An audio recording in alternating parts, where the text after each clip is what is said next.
Mr. Watts, he's armed himself shots. Shots, watch it, tear gas. Live rounds. Also, I can see that.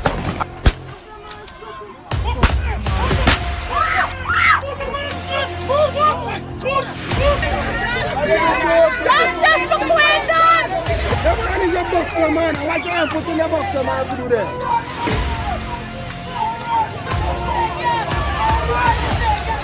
But I just since my cousin there is no you come on the East Coast. You listen to me. Right? No, you come on the East Coast. You listen to me now. You gotta listen to me too, man. I am listening to you. Right?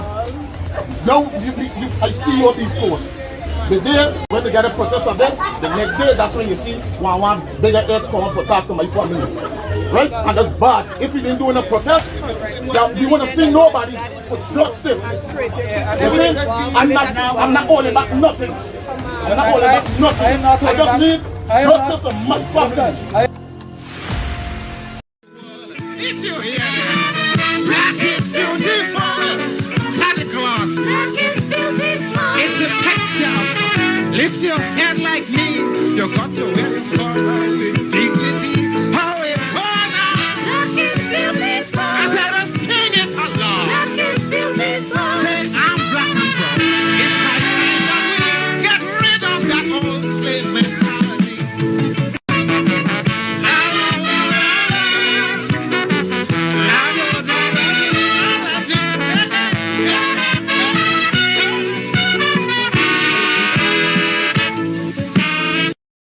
One race from the same place that make the same trip on the same ship.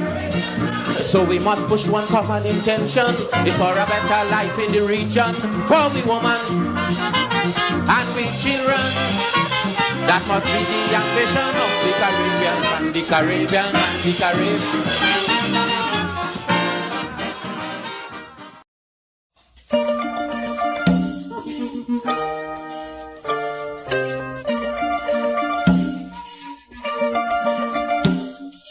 When we speak of civil liberties and civil rights, people are beginning to understand that the most fundamental of these is the right to work in our society.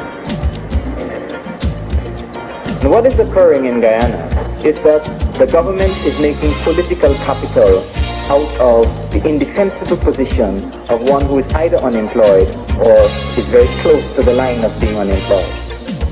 I want to say to you all, in no uncertain terms, that this government is disrespectful to black people. And if people disrespect you, you have a right to disrespect them.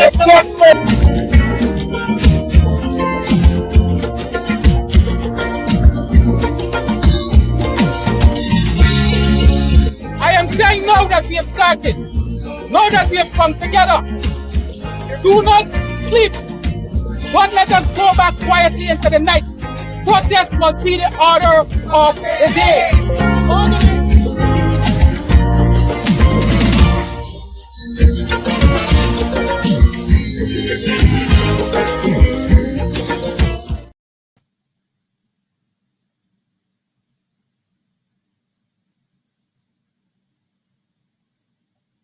Good evening and welcome to Politics 101.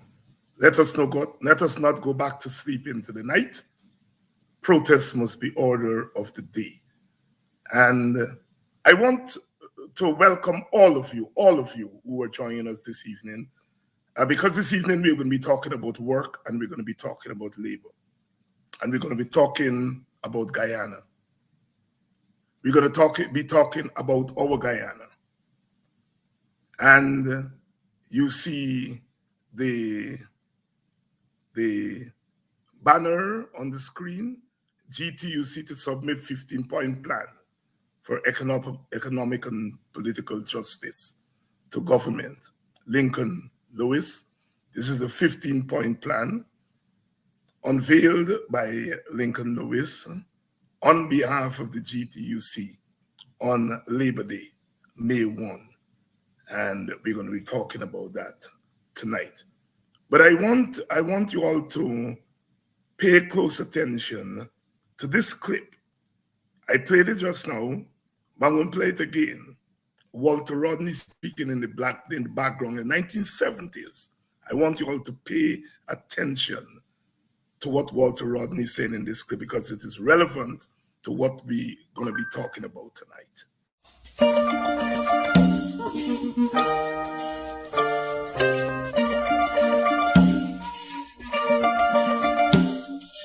When we speak of civil liberties and civil rights, people are beginning to understand that the most fundamental of these is the right to work in our society.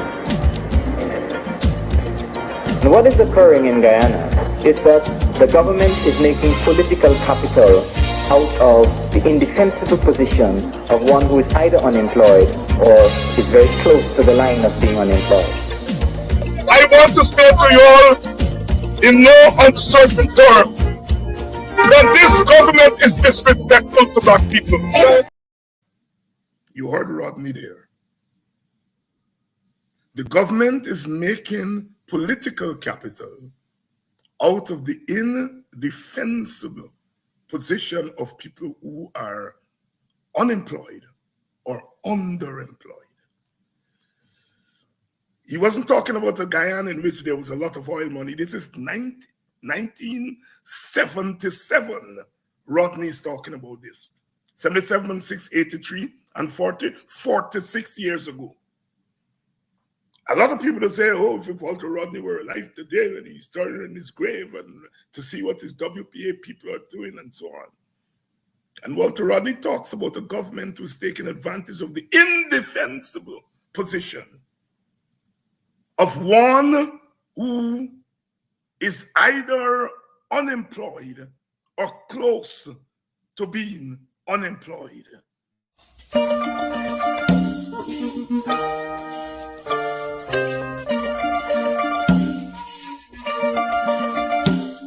When we speak of civil liberties and civil rights, people are beginning to understand that the most fundamental of these is the right to work in our society.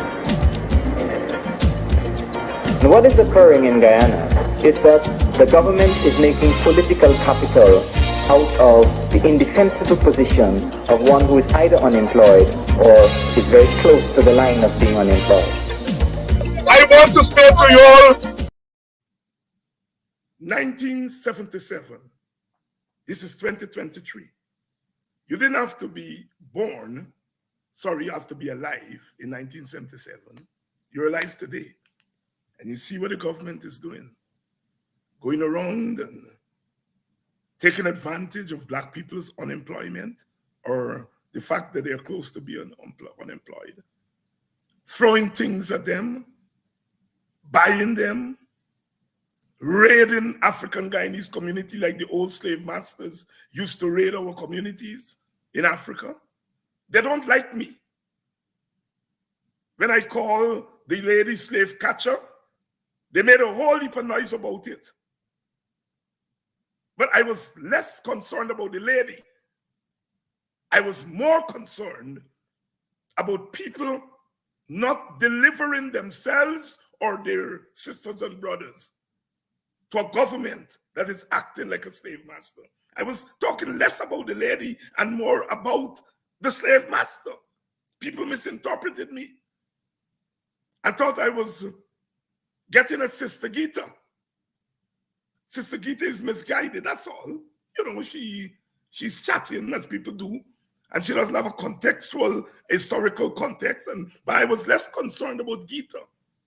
I was more concerned about the slave master, not the slave catcher. I illuminated the slave catcher to get at the slave master. And what the PPP is doing going into black communities, that's called raiding the black community looking for slaves. Putting red jerseys on them as they used to do back then.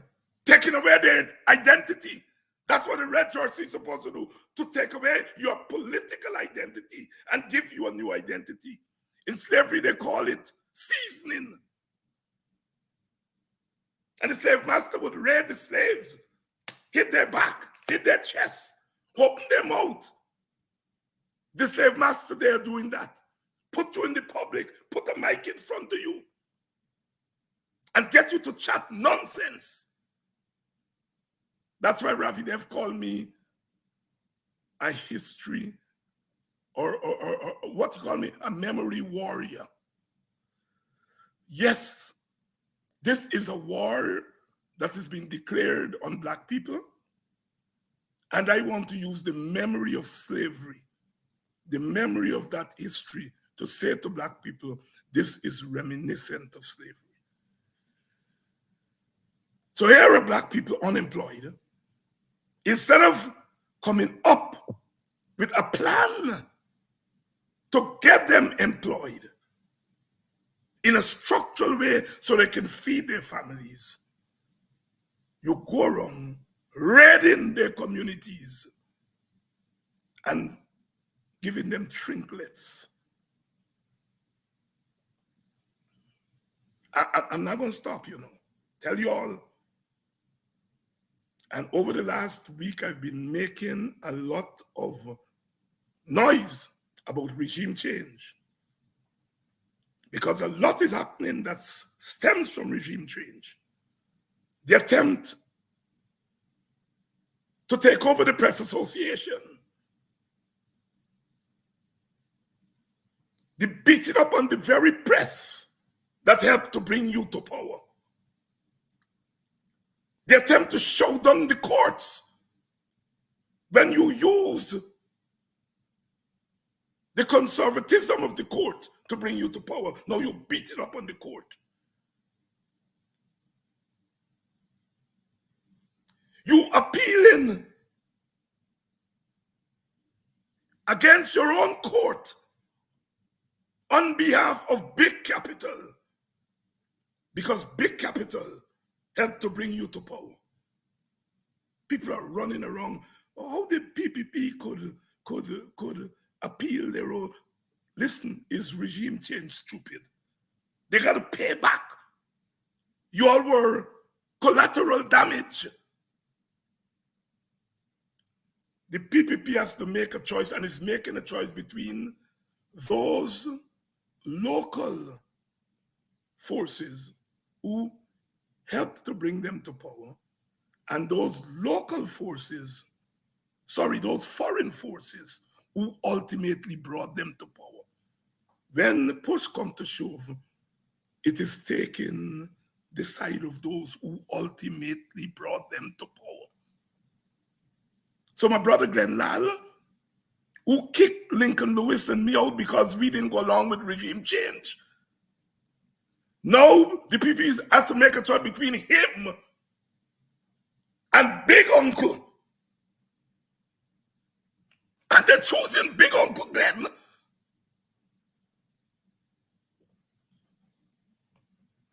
I love the fact that Glenn is walking. He should have been walking in the 5 months.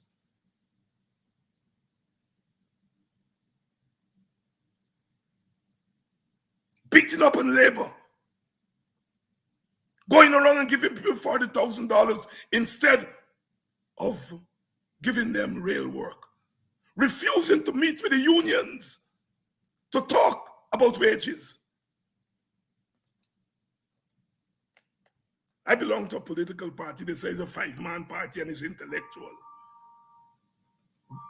We plead guilty. We are a 5-man party. And we're going to show Jack Dion, the PPP, what a 5-man party can do. And this 5-man party is saying, you're not going to get away with behaving as though you're a normal political party. You are not. You are a regime that was installed. And installed regimes behave in a certain way. And the way you are behaving is how they're behaving. That's how you install regime. And if nobody wants to say it, the 5-man party will say it. It's no accident that you are appealing a case of your own court. Why? Because you never expected your court to rule conservative way it is normally ruled. When it ruled conservatively, it benefits you. What conservative means is to conserve, my brother and sisters, conserve the status quo. What Justice Kissoon did was to move beyond conserving the status quo. The meaning of that ruling is that regardless of what the situation is, regardless of what arrangements you made with the government, if you come into a country, you obey the laws of the country. That's what that ruling means. And once the court move out and get into that space, they start to attack the court. Oh, the court is going into murky waters, threatening the court. Hollering upon journalists, threatening journalists. Hollering upon the opposition PNC, threatening the PNC. Hollering on black people, threatening black people. Hollering on the trade unions. That's how an installed regime behaves. Never again should we fall for that nonsense that we fell for in 2020. Ultimately, the big countries are looking after their interests. Who is looking after our interests? When the media attempts to do so, they holler on the media. When the court attempts to do so, they hollering on the court. You all know what the court did again today? And all of you all will remember. When everybody was saying Roxanne George on the PPP side, you all remember I was saying, do not attack your courts. Attack the rulings. If you don't like them, do not attack your court, because we will need that very court one day. And you know what the court did today? It tells Soko and the government, go to hell and let Winston Jordan go, because you all have brought political trumped-up charge against him. That's what the court did today. That's why I'm telling you all in the last 3 years, don't attack Roxanne George. Don't attack your courts. Disagree with their rulings. God works in mysterious ways. That very court whose rulings help to install the regime, that very court is going to be pivotal to bringing down that regime. The regime is lawless. The court is there to uphold the law.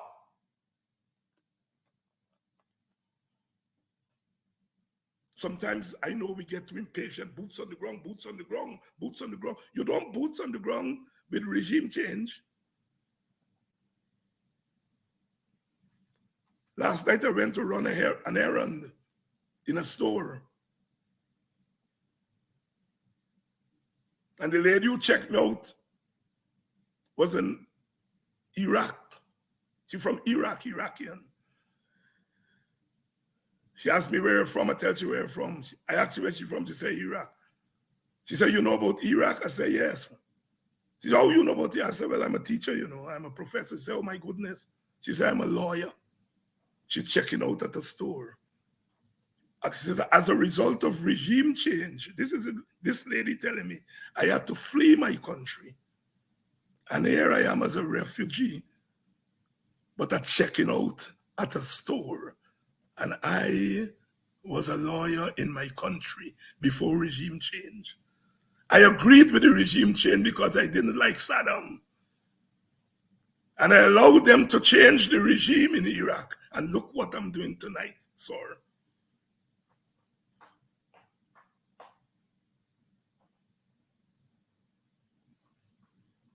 What regime change does is that it paralyzes your institutions. And what we have to do is to revive our institutions. and then put boots on the ground. Lincoln Lewis. Good night. Good night. Good night, viewers. Good night, brothers and sisters, friends and well-wishers. Good night.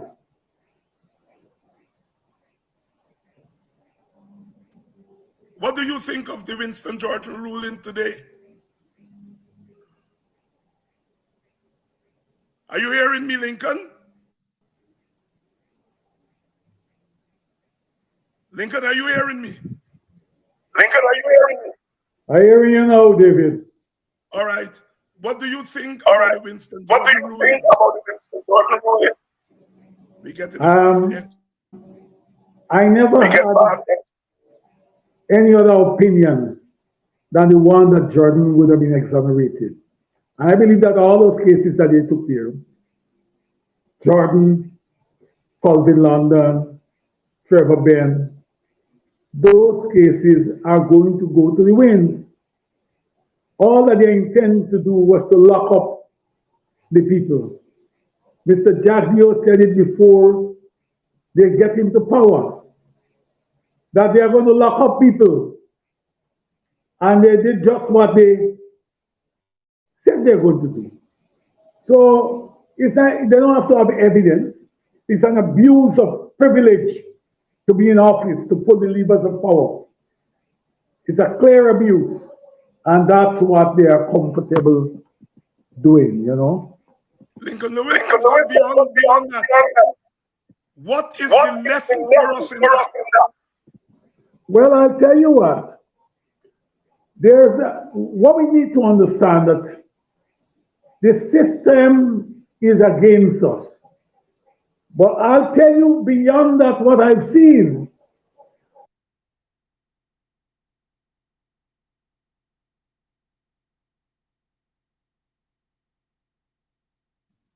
We seem to have lost Mr. Lewis there. You know, here we are in a large country, the fastest growing economy, but we can't get internet right. We cannot get basic internet right. But the point we are making here, Mr. Lewis, are you with us? Are you with us, Mr. Lewis? He's with us, but we are not hearing him. And that is what we're talking about. So the court, Yes, the court. Are you? I was hearing you. Go ahead. What I'm saying is that as a people, we need to be vigilant. We need to mobilize against any system that sets out to deprive us of our rights, to transgress those rights, to violate laws in the process. We need to learn that these are the type of things. Let me tell you what. What do you call it? The resistance that was shown in 2020, post-balloting, that resistance has been informed by a group of people who know that when the PDP, all the levers of power, regardless of what constitution and laws we have in place to protect us, they are going to transgress our rights, they're going to violate laws, they are going to discriminate against us. These are type of things that people are conscious of. And because we're conscious of those type of things, that's why you see that resistance. And the people have a right to resist any group or any system that militate against their own interests. So tell me, nobody should come to tell me that when you have one man, one vote, it transfers to equal rights and justice in society. We have seen it over the years. It started in 1992, where I can remember, vividly many of us should remember. It started in 1992, where a number of persons where a number of persons decided that they are going to terminate a number of public servants, even those who were career public servants, take them out of the system because we know in power. We have seen a repeat of it in 2020. What more do we have to look for? Many of us are so selfish, we are greedy, that we are prepared to accept anything from these guys. There are some who they are put into a position. You know, like I've seen a photograph where a staunch, a person who has benefited over the years under the PNC is standing up, supervising some other women who are in the gutter, cleaning to get a bread for the children, and if possible, a meal for themselves. Conscious of these type of things, we need to definitely understand that is reminiscent of what the slave master has done to us over the years. They now become the agents of the slave master. They're standing up over you, like they get a whip, you know, ready to whip you. Yes. You must work. You must be demeaning. It's so demeaning. These are type of things that that when you see them, you understand. And let me tell you further. Let me make this point.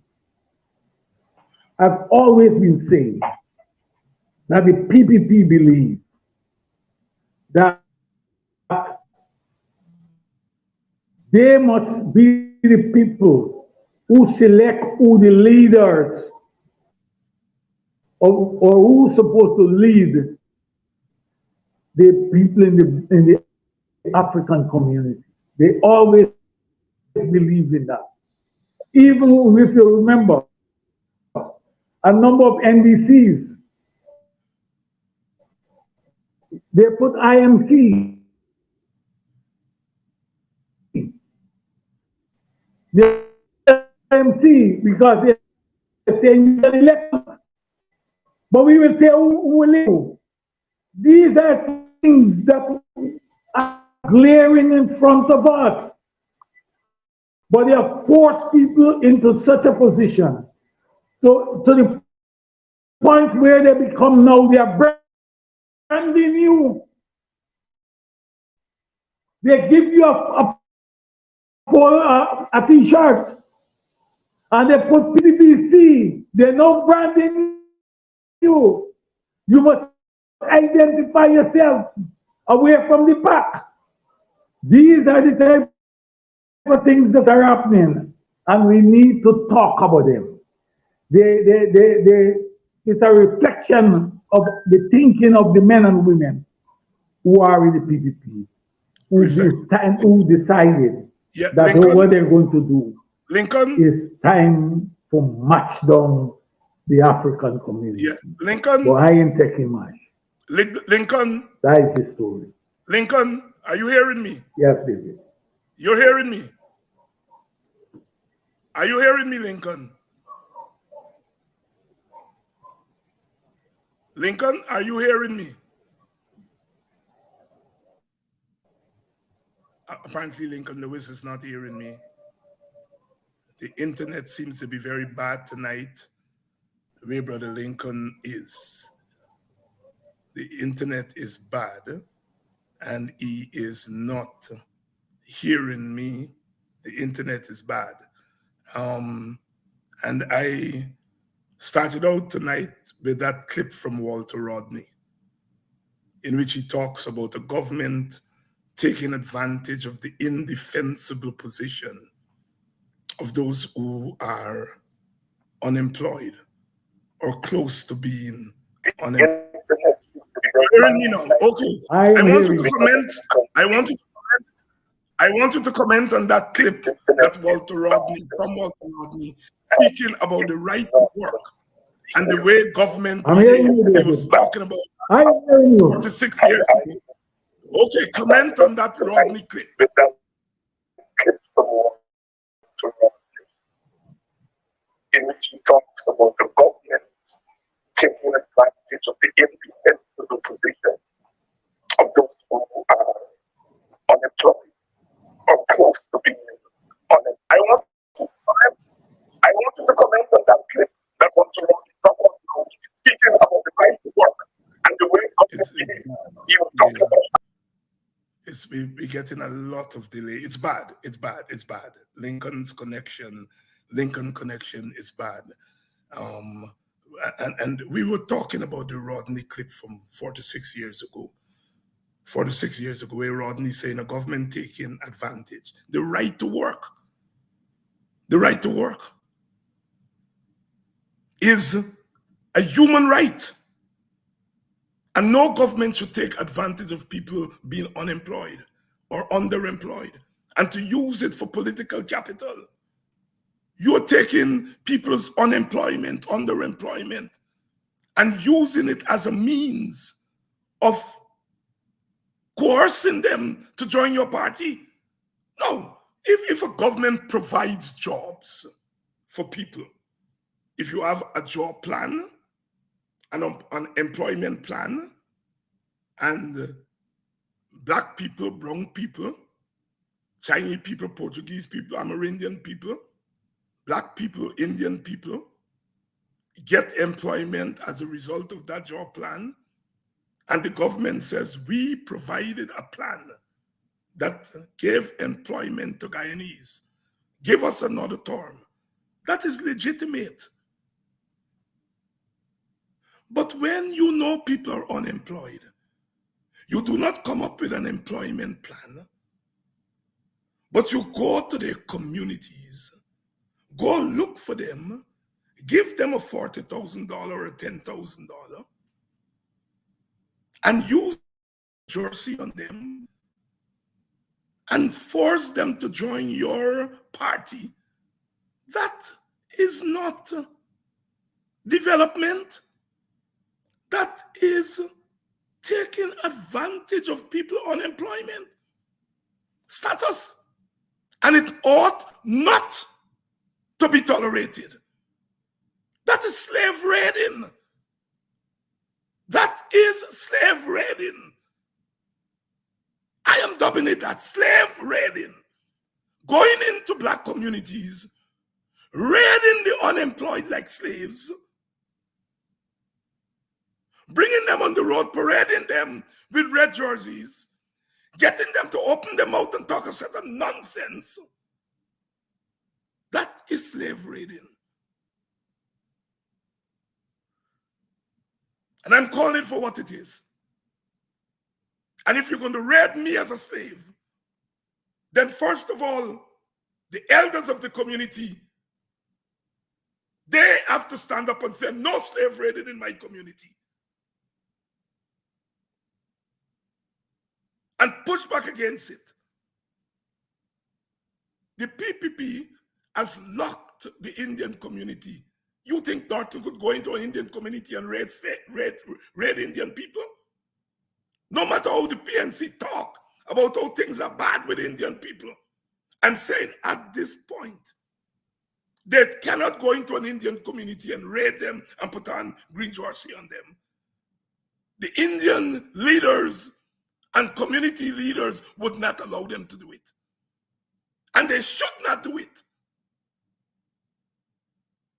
But Indian leaders are coming into our communities, and our leaders are standing by and complaining. You don't complain when people are coming in to your home and raiding your people like slave masters. You do something about it. You stop them from doing it. We have to take our politics there. This is an impasse to black people. As I said, if the government comes up with a plan, as Lincoln Lewis came up with a 15-point plan, and the internet is bad tonight, so I can't get him to talk about it. If they come up with an employment plan that provides employment for all Guyanese, including Africans. And then you go to an election and you ask the people, you say, look what we have done. Give me your vote. That is legitimate. That is legitimate. But you don't go into people's community and raid them like slaves. And I'm saying it is wrong. The court today ruled that Winston Jordan is innocent, accused Soku of bringing political charges in the court. And the magistrate kick it out as it should be. That's what our courts need to do. The courts are not a place to take political charges. The court needs to do the same with all the other charges that are before them. You cannot be using our courts for a political purpose, partisan political nonsense. But what? They felt that what happened in 2020, in those 5 months, they felt that they got the court where they wanted. As I repeatedly said, in 2020, the court ruled conservatively. And when a court is confronted with a very dynamic situation and it rules in an undynamic way, that dynamism takes the day. The court had not caught up with what was happening, as many of us didn't know what was happening in 2020. We didn't know it was regime change. If you notice, only few of us, David Hines and the 5-man party talk about regime change. Nobody is looking to the regime change for the answers. That's where the answers are. Yes, the PPP, they want domination. The PPP, they're gangsters. But gangsters don't operate with free will in a normal society. The gangsters are operating with a free will because of the cover that they have gotten from regime change. And until we are able to unravel the regime change, we are not going to tame the gangsters. The cover from regime change. The Americans and Exxon are not going to remove that cover because they are benefited from that cover. They're going to send some signals, as they have been doing in the 3 years, but they're not going to remove those covers. Our courts have to stand up.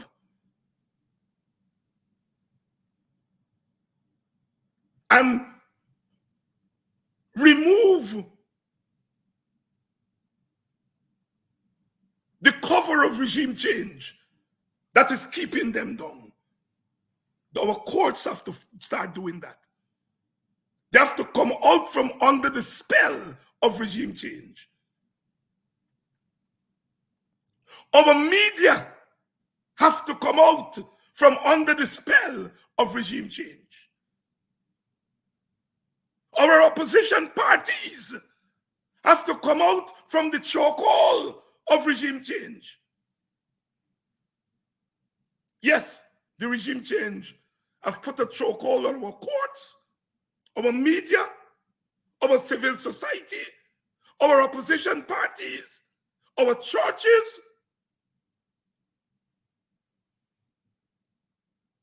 Thank God the courts are beginning to free themselves from that chokehold of regime change. Thank God the media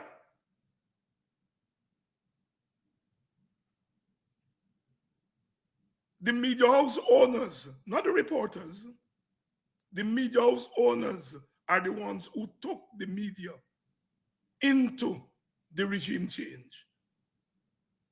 Media house owners have interests, and they thought their interests would have been served by removing the Granger regime and installing the PNC, the PPP regime. The media owners, not the reporters. It's the media owners who took the media into regime change.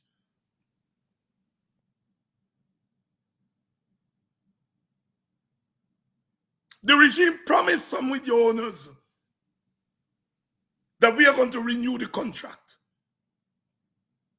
And when the media owners went along with them, went along with the regime change, when they're in power, they turn to the media owners and tell them, no, we're not renewing the contract.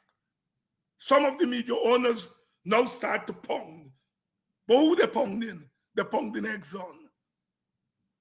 I'm not saying Exxon should not be pounded in, but Exxon are the beneficiaries of regime change. Don't pound Exxon. Use the little might you have to pound the PPP. That's my problem with Glenn and Daggers and the rest of them, you know. That's my problem with them. My problem is not their cause. Don't hammer Exxon now, hammer the PPP. And when you hammer the PPP and you able to hold them down, then you turn to Exxon. They're hammering Exxon. Hammer your government. Hammer your government. Exxon are the beneficiaries and Exxon pay. Exxon not benefited from the oil for nothing. I am sure Exxon pay the price. They pay off.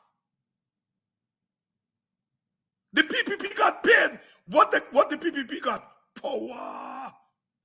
That's what Exxon helped them to get. Power. And you think Exxon going to help a government to get into power? And then don't expect that government to deliver?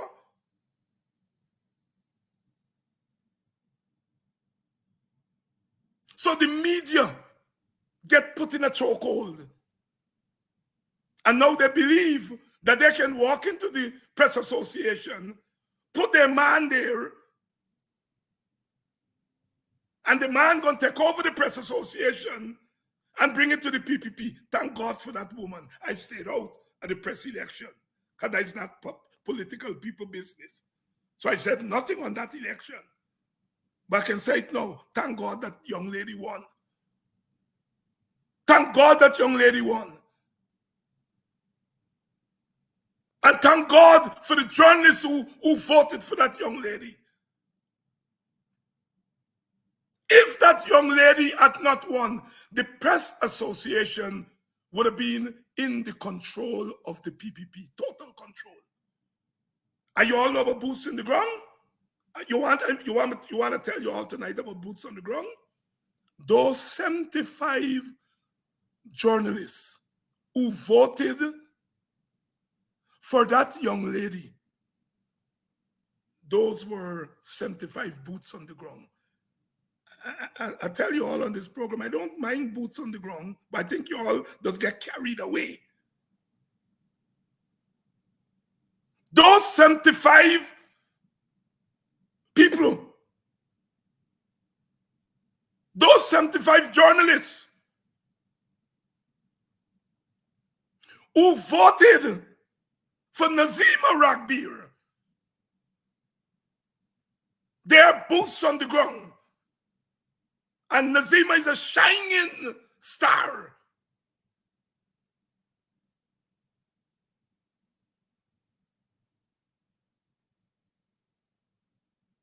I don't want Nazima to support PNC or support WPA or support anybody. She should not support anybody. She should support the right of the media. She's a shining star. And those 75 are boots on the ground. And the 25, they are slave catchers. The 25 who vote for the other man. And then that chap, I love Neil Marks. But Neil can come and tell Guyanese people that the voters list was padded. Neil, that coming from your mouth. Neil, your bosses have a padded national voters list by 200,000. Neil, you accusing Svetlana Abrams of padding voters list?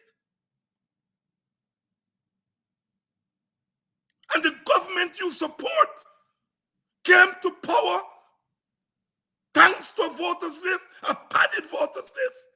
Oh my God.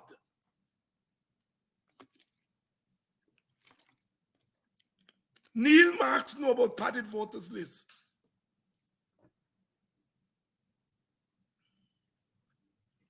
Neil Marks complaining about padded voters list. Neil Marks support the government. I remember him reporting during the 5 months. Neil Marks, the PPP came to power. They were installed in power thanks to a padded voters list 200,000 times. Leave the goddamn press association alone, Neil. You allow yourself to be used to undermine your profession. And I say here tonight, and they can carry my name again, the 25 people who voted for you, Neil, they're slave catchers.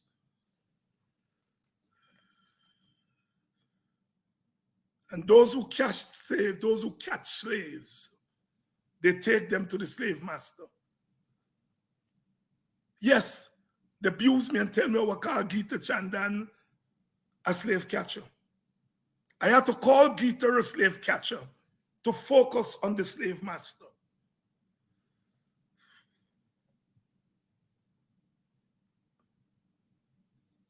And let me say, there were no more slave catchers after Gita. They tried to say that Ganesh and Ubraj and Daniel C. Ram and others that I called them slave catchers. No, I didn't call them slave catchers. They didn't criticize Ogunse. They criticized Rwanda. And my criticism of them was that they could have dealt with that issue off the public square, which they eventually did. And Rhonda, who is on here tonight, and Ganesh, the leader of that group, they were able to meet and to mend fences, I think, to a certain level. And that's my point. So I never call Ganesh and them slave catchers. They weren't. But Gita ventured there. And my point was twofold. First of all, that no other one must follow Gita. No other one must follow Gita. And second, I wanted to point to the slave master. And that is what I mean, that elders must defend our community. I felt that if Gita was coming to deliver Takuma Ogunse to the slave master, I had to make sure that no other catchers came after Gita. I had to make Gita an example. And no other slave catchers came. I'm sorry, Gita, that you think, but whoever advised you to go there, they didn't know they had to come up against David Hines. And I don't play. I don't play. the first slave catcher come, I put you in the public so that no other slave catchers will come. And the slave master,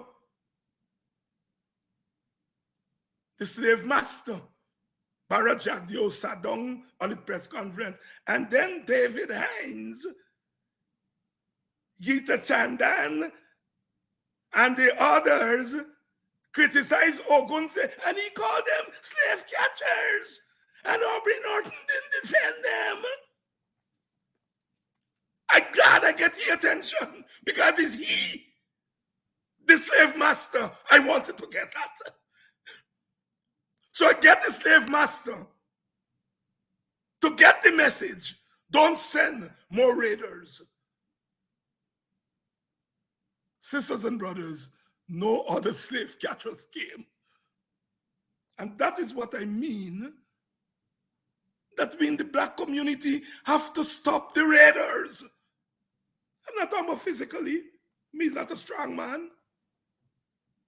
I may have a strong voice. I may have a little bit of common sense. That, thank God, I get it from the community that produced me. And I'm going to use that to defend the community. I know nobody wants to be called a slave catcher in 2020. I know that. But if you don't want to be called a slave catcher, don't catch slaves. David Hines is very clear. You're not going to come into the WPA's community and catch slaves.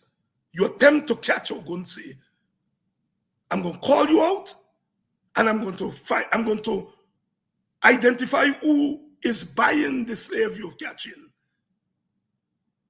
the slave master. And I'm going to make sure no other slave catcher come to you. I publicly apologize to Sister Gita, not for my comment, but because you put yourself in the firing line. Don't do it again, Gita. Certain matter keep out. Stay away from. Especially if you have to deal with a man like me.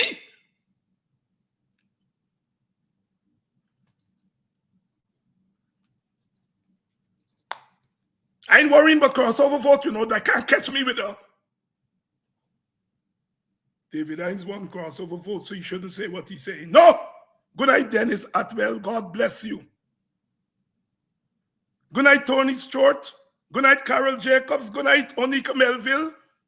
I will want you all votes when it's time for that. Don't get it tied up. The vote, when the list clean. When the list clean. And when we get clean elections, I'm going to want you all votes. But for now, I ain't ready for that. What I want is your minds and your hearts to stand up in defense against the slave raiders. That's what I'm talking about. Brother Lincoln gonna come on tomorrow night or the other night. His internet was bad tonight and we don't want to oppress you all. But I got this in my mind a long time to talk about.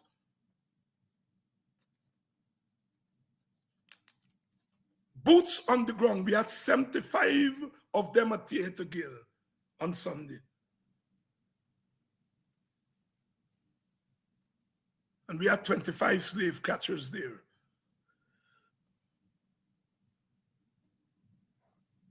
Regime change.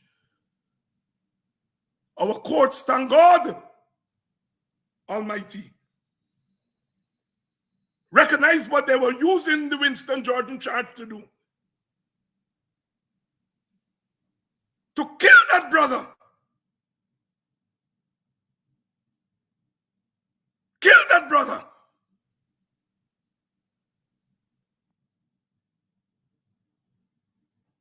Arrest that brother wrongfully. I've been locked up before, so I know what it does.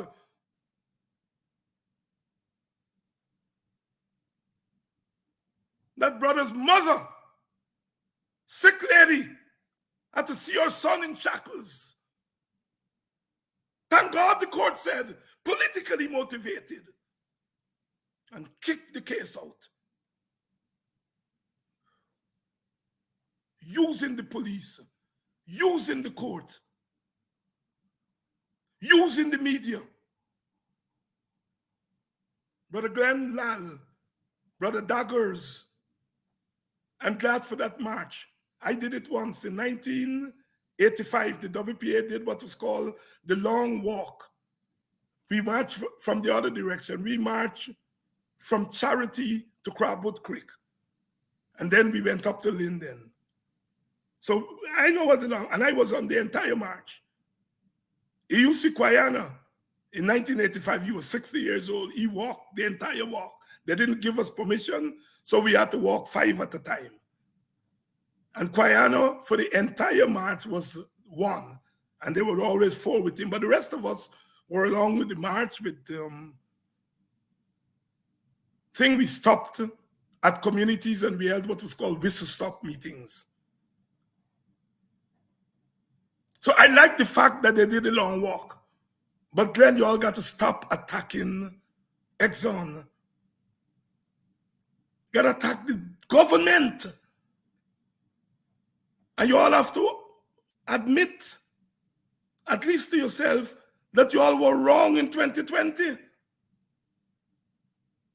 The 2020 election was not about ballots. It was not about democratic change. The election was the occasion for a regime change. The 2020 narrative was about regime change.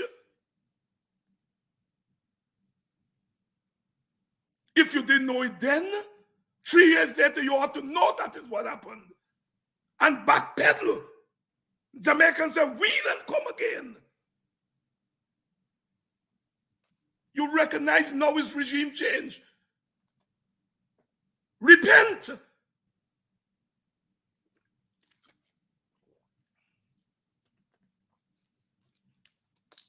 The PPP is not backing Exxon because they think Exxon is right. The PPP is backing Exxon because Exxon invests in the PPP. Exxon don't care, you know. If tomorrow the table turn, they will invest in the PNC. They don't care. They don't care. They invest in the PPP. And the PPP has to deliver. And what we have to do is to let Guyanese know what the PPP is doing. And we have to let Exxon know that supporting the PPP is in your interest. But in trying to achieve your interests, you are messing up the lives of half of the population. And we have said to Exxon, we rather you deal not with the PPP or the PNC. We would prefer you to deal with us as a country. And so therefore we want a government that represents the country. And the PPP is not representing the country. And if the PNC gets into office tomorrow, it will not represent the country. We need a government of all forces to represent all of the people in the country, Mr. Exxon.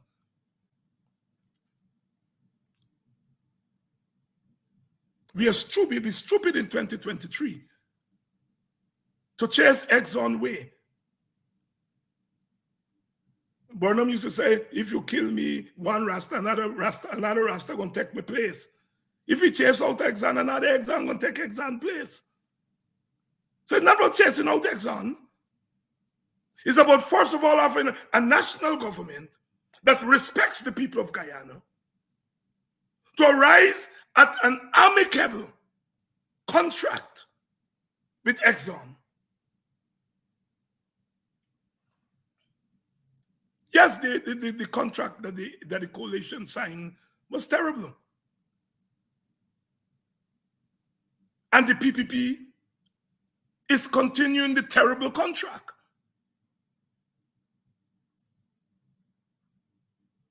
Only a government that represents all of the people of Guyana can get a reasonable contract. And that's what we have to struggle for. WPA is saying, let us fight to bring back sanity to our country. Let us fight to remove the shackles from the feet of Black people. That is our fight today, tomorrow, and the next day, and the next day. And at the end of our fight, what are we looking for? We are looking for a regime that is not installed, but a regime that comes out of the votes of all of the people. If you all give WPA 10% of the vote, we must be at the table to represent you 10%ers. That's what we're talking about. We must not be on the outside as opposition. Why the hell you want to be an opposition when you get billions of dollars at the table and you're outside opposition to billions of dollars? I want us to start thinking differently.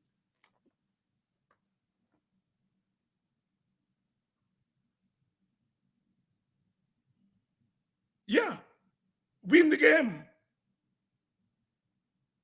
I'm in politics not just to oppose. I'm in politics, the WPA, we are in politics. However, 5-man we are. To be able to make decisions on those who think we are worthy.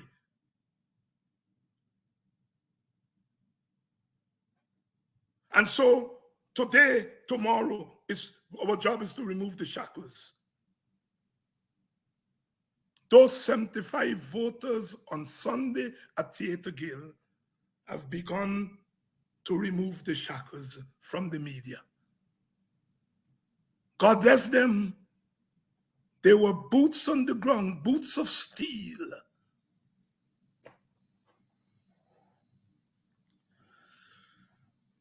The court has begun to free itself from the shackles of regime change. Don't bring political charges in front of me, said that magistrate. When you come in, come good. That's boots on the ground.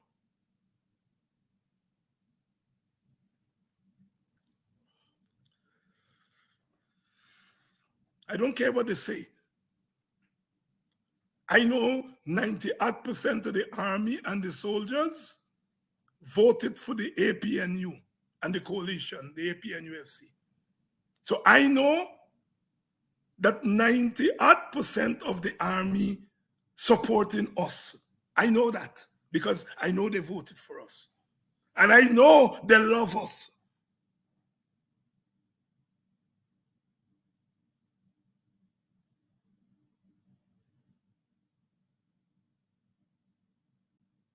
And so when we say, brothers, you have the burden of defending Guyana's borders. You have the burden of protecting us while we sleep at night. You have the burden of protecting us against the wayward among us who would want to commit crimes against us.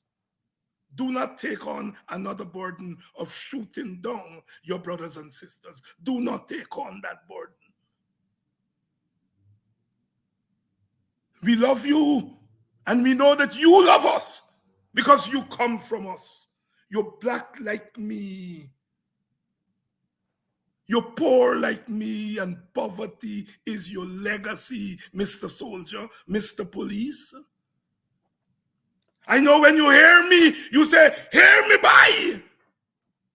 That for me. And I want you all to continue to love us. Don't let no install regime make you turn your guns on me. Because you're black like me and you're poor like me, and poverty is the legacy if we don't remove the shackles. So when you hear my voice, Mr. Soldier and Mr. Police, breathe a sigh of relief. Because you know, here is one black man who is on your side.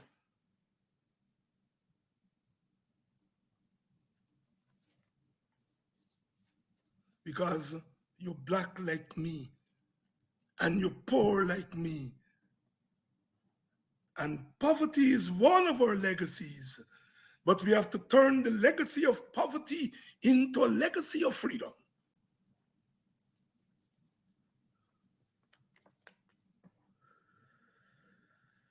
We're moving on. Thank you, journalists, 75% of you. Thank you for standing up for the right of the press, the media, to be impartial. To be impartial. Thank you to the courts for not allowing Jack Yo to wag his finger in your face and tell you that you are entering murky waters. Jack Yo is a murky fellow. He is a murky fellow.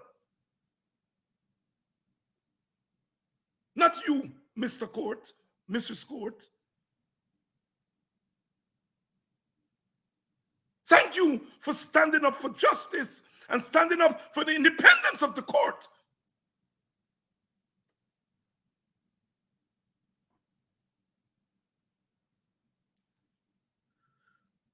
Thank you, my people. Thank you all. You all are beautiful. You all are most beautiful. Down in Liverpool, wherever you are, there in French Guyana, I think, or in England, Desiree Simmons. All of you who are the real soldiers, the real boots on the ground, who stand with us and stand with yourselves. Every ounce of energy.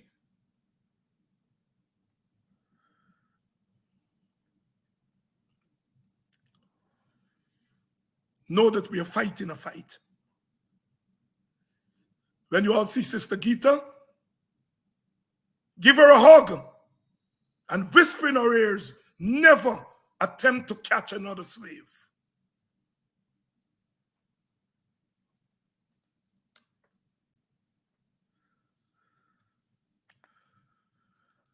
Because you have to come up against a black man. Proud as the tree, the axeman cannot tumble.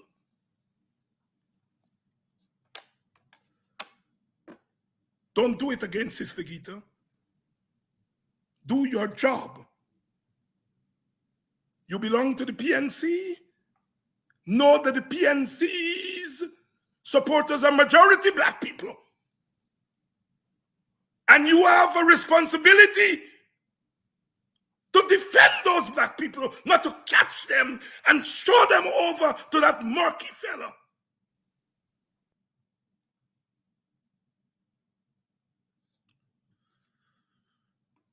You have a responsibility to defend Indian people too. Pick up your placards, you, Ganesh, Daniel, Ubraj, and go and picket the PPP to make May 5th Indian Arrival Day. Don't worry about Ogunse and Rhonda Lane. Rhonda is on your side. Ogunse is on your side. Jaktio and Ali are not on your side. They cannot even give you, your people, a day with a name. Brother Ganesh, Brother Ubraj, and I love Brother Ubraj. He's an upful brother. Brother Garnish, I think, has a tremendous future in politics. I don't know Daniel as well as I know the other two. And I think there's a sister with them. You all go and your job in the PNC is where you all find Ali and Jack Dio, where you all find a soft spot, hit them hard. Do not be afraid to tell them what they're doing to Indian people. Don't just say Indian people are suffering. Look at how they're making the name of Indian people undignified. Stand up for the honor of Indian people. Honor. I'm not saying don't criticize Rwanda. That's not what I'm saying here. I'm saying do not deliver Rwanda to the slave master. Do not be a catcher of runaway slaves. Because when that slave starts to run away, he's not a slave, he's a human being. Rwanda, I disagree with what you said. Don't take Rwanda and throw her over to that murky fella. That's where you all went wrong. And Gita went further. She taken Ogunse, who's already, they put shackles on his feet and saying, no, Gita. And Gita, you know that I love you because you made a tremendous sacrifice against the wishes of your community and perhaps your family to stand in our ranks. And we should be forever grateful to you for that. And I want to end tonight because there's a brother that I know you all are up in arms against, and I love that brother. I'm talking about Brother James Bond. I first start with love, and I love Brother James. And I know Brother James has been in the public, and I've been listening to him, and I know he's been saying things that have been getting you all mad and crazy. I want to say one thing to Brother James tonight, and he and I have an understanding. Because the brother that I love, I want to say to Brother James, if black people get contracts from this government, as you've been saying, if black people get privilege from this government, black people get things from this government, as you have been saying, James, is they right? Is they right? They're supposed to get contracts. They're supposed to get benefits. James, you're right. But James, where you're wrong is that black people don't have to go down on their knees and be grateful for it. So when black folks call them house slaves, they're not calling them house slaves because they get contracts, or because they get jobs, or because they get this or they get that. That's not why they're calling them house slaves. They're calling them house slaves because they get the contracts, and then they go down on their knees and they start to suck. That's why they're calling them house slaves. You don't have to be grateful for what is yours. You don't have to thank no government. You don't have to be grateful to no government. You don't have to put on a red jersey. You don't have to sell your soul. So James, you get part of the story right.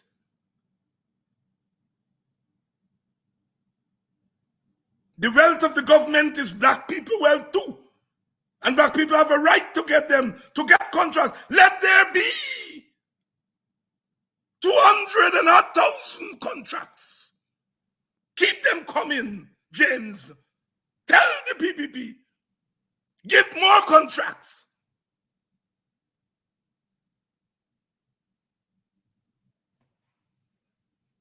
But we're not going to go down on our knees and give thanks to you Mr. PPP. It's called the gratefulness factor. Why must we be grateful for what is constitutionally ours, James? And James, I know you are not like that. I know you're wondering why people are calling you and others house slaves. And the reason they're doing it is not because you all are trying to get in the action, because the action is part of our action too. But what they feel is that you don't have to go down on your knees and pray to them as gods. Brother James, I just want to clarify for you. Brother James, if you can use your avenues to get more contracts for black people, God bless you. And we will embrace you. But what people seem to be hearing, Brother James, is that you're saying we ought to be grateful. No, James. Slaves are never grateful to slave masters. If slave masters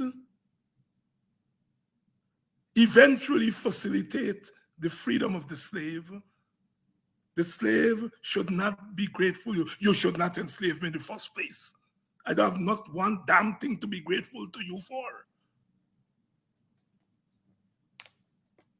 If you're giving me contracts today, you should, in the first place, be giving me as many contracts as you're giving the Indian and Portuguese brothers and sisters. So if you give me a couple contracts today, I am not grateful to you because you should have been giving me contracts from the beginning. My grandfather's back pay, Brother James, and I know they're going to tell you, your big brother David Hines talk about you tonight. But I talk about you, as you notice, I'm not attacking you because I think, I understand why people attack you, but I'm not into that. I'm not into that, Brother James.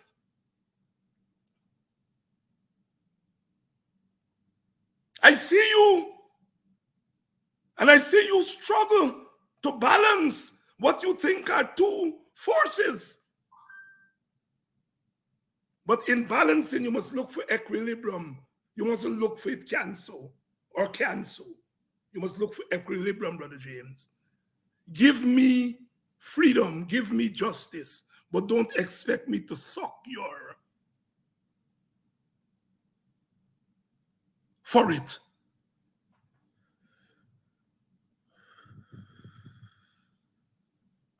Give me justice, give me freedom, give me economic independence, give me jobs, give me houses, give me freedom.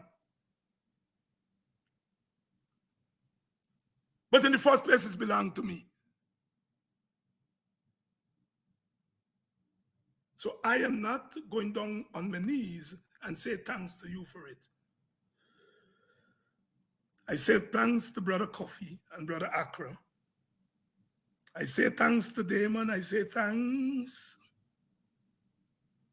to all those women and men who fought so that we today can demand what is ours. We are going to say thanks to them.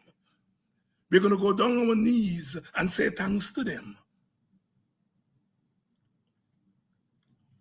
We're not going to go down on our knees and say thanks to those who would like to lock us away and decide they're going to free 2 or 3 of us. No.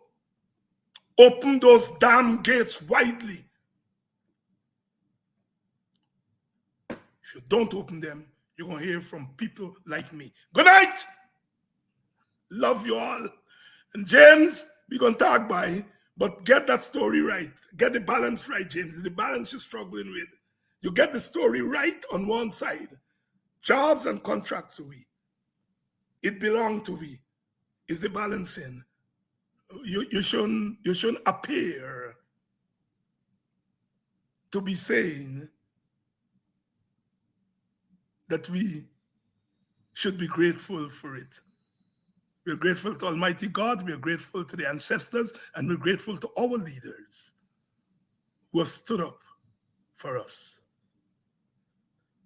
The Lion of Judah shall break every chain and give us the victory again and again.